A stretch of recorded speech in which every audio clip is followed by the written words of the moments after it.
Sveiki, šiandien EgoSmart nori išbandyti dar vieną daiktą iš iHealth serijos, tai yra amerikiečių gamintojo bevėlis kraujo spaudimo matuoklis. Ir pasižiūrime, ką šį kartą rasime pakuotėje. Randame kraujo spaudimo matuoklį. Traukiam, kažkas dėžutėje dar giliau yra. Dėklas. Galėsite laikyti savo įrenginį. Viduje yra greita vartotojo instrukcija ir platesnis aprašymas. Taip pat įkrovimo laidas. Kaip ir visus įrenginius, pirmiausia, reikia įkrauti pilnai.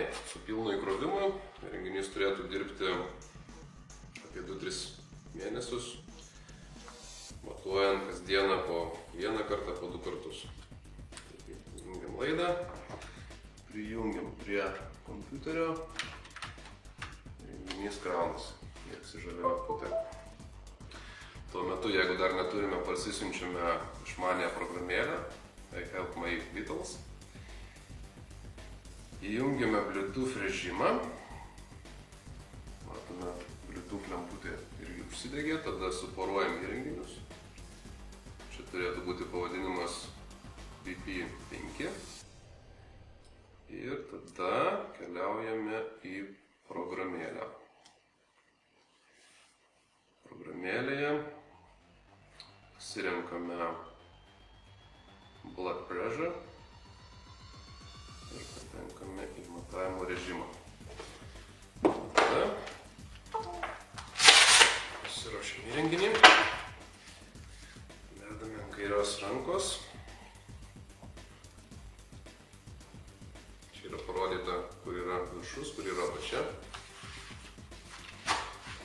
Rankos. Dėti reikia taip, kad liktų 1-2 cm nuo rankos lenkimo. Tada programoje sekam instrukcijas. Parodyta, kaip turi būti padėta ranka.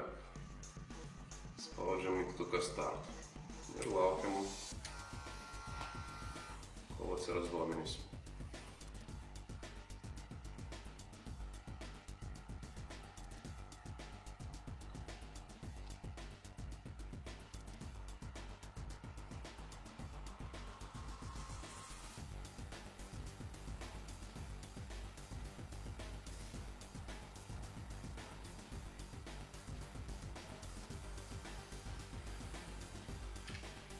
Šitai viskas.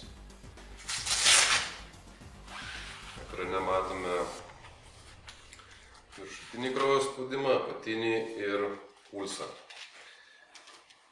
Visi matavimo duomenys yra kaupiami, kad galite matyti kelis matavimus, taip pat sekti savo matavimų kreivės. Tai yra patogu dėl to, kad jums nereikės lapelių, nereikės užrašinėti, nereikės nešti gydytojų užrašų. Tiesiog pakaks vieno paspaudimo išsiųsti elektroniniu paštu visus duomenis. Apie šį įrenginį daugiau galite sužinoti paskaitę www.egosmart.eu ir tikimės, kad sėkmingai naudosite.